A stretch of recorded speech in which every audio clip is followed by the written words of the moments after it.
Hi friends, this is my 28th video on diabetes education, and this is on a somewhat contentious subject about alcohol in diabetes.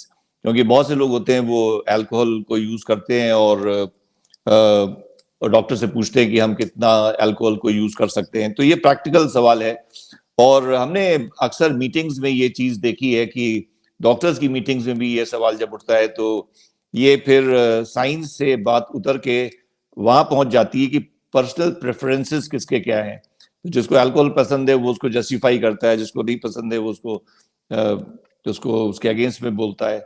लेकिन I mean leaving apart all those controversies, ये fact है कि alcohol जो है वो diabetes के मरीज में थोड़ा खतरा कर सकता है, क्योंकि अल्कोहल का एक बाइफेजिक एक्शन होता है शुगर के ऊपर।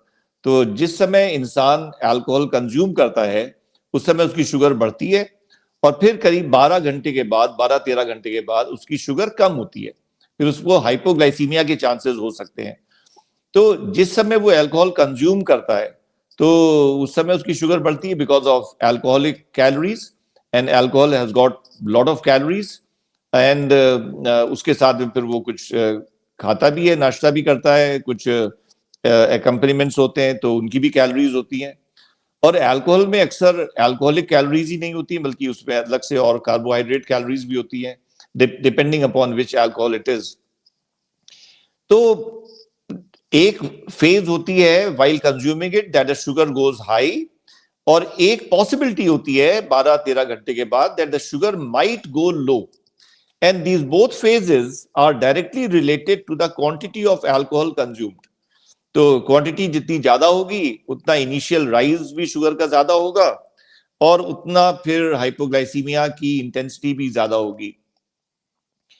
और तो ये जो लिवर का एक्शन है, अल्कोहल का एक्शन है लिवर सेल्स पर, ये ट्रांजिएंट एक्शन है। मतलब ये हम वैसी बात नहीं कर रहे हैं कि जो लिवर की वजह अल्कोहल की वजह से लॉन्ग टर्म में हेपेटाइटिस हो जाती है और फिर सिरोसिस हो जाती है, हम वो बात नहीं कर रहे हैं। एक ट्रांजिएंट एक्शन भी होता है हेपेटोसेलुलर फंक्शन पे कि जिससे उसका हेपेटिक ग्लूकोज प्रोडक्शन टेम्पोररीली कम हो जाता है। तो depending upon the quantity of alcohol used, अगर वो बहुत कम हो गया तो उस समय हाइपोग्लाइसीमिया हो सकता है। और ये भी डिपेंड करता है कि वो पेशेंट साथ में दवाएं क्या ले रहा है। तो मेटफॉर्मिन भी फास्टिंग शुगर को ज्यादा कम करती है। Sulfonyl urea drugs in general बहुत स्ट्रॉन्ग ड्रग्स हैं, तो वो तो खैर सभी चीज को फास्टिंग और पीपी सभी को कम करती हैं। और जो बेसल इंसुलिन होती हैं या प्री मिक्स्ड इंसुलिन होती हैं वो भी फास्टिंग शुगर को कम करती हैं। तो अगर पेशेंट इनमें से कोई दवाई ले रहा है तो नेचुरली उसको फिर हाइपोग्लाइसीमिया के चांसेस बहुत ज्यादा हो जाएंगे। तो हाइपोग्लाइसीमिया अगर होता है ऐसे मरीज को नेक्स्ट मॉर्निंग, मतलब उसको खुद भी जागरूक रहना चाहिए कि एक तो उसको पता होना चाहिए कितनी शराब वो पी सकता है, कितनी नहीं पी सकता है।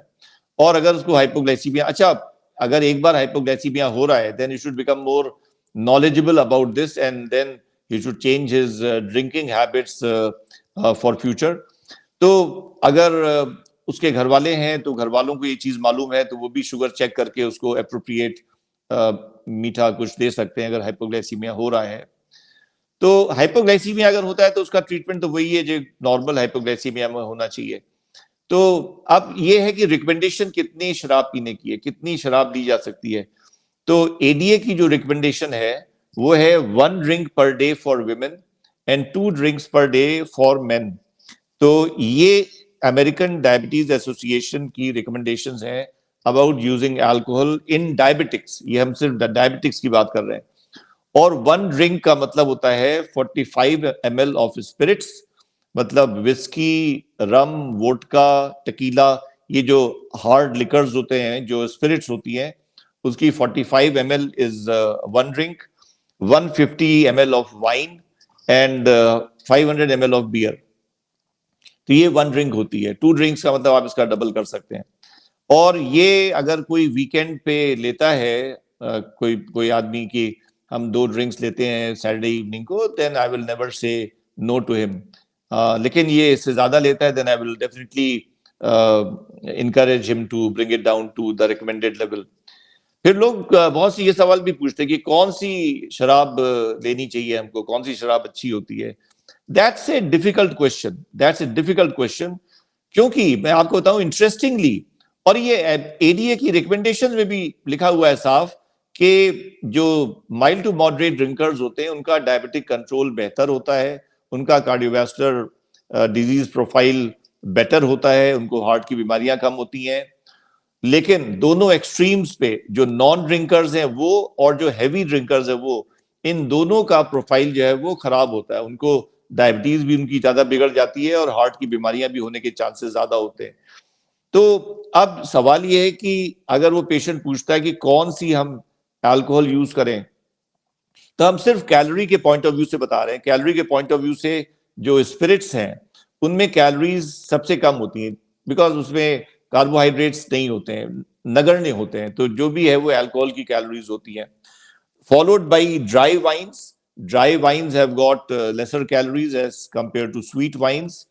फॉलोड बाई बियर, बियर में जो कार्बोहाइड्रेट कैलोरीज हैं वो ज्यादा होती है। तो ये है मतलब सीरियल।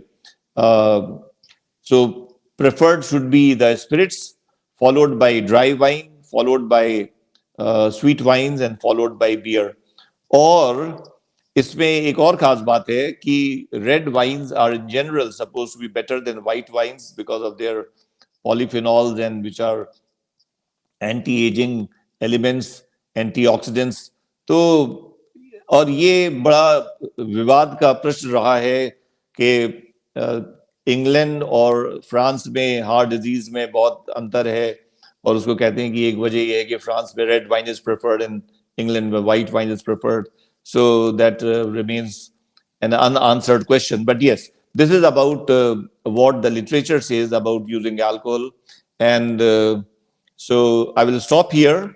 And हाँ, एक बात और बता दें क्योंकि हमारा ये हम अपने पर्सनल एक्सपीरियंस से बता रहे हैं, मतलब पर्सनल एक्सपीरियंस विद अल्कोहल, कि एक वक्त वो जरूर आना चाहिए जिस समय मन करे अंदर से that now I should leave alcohol. So that same purity which I had in my childhood should come back again is also a very desired psychic destination. I will stop here and catch up in the next video.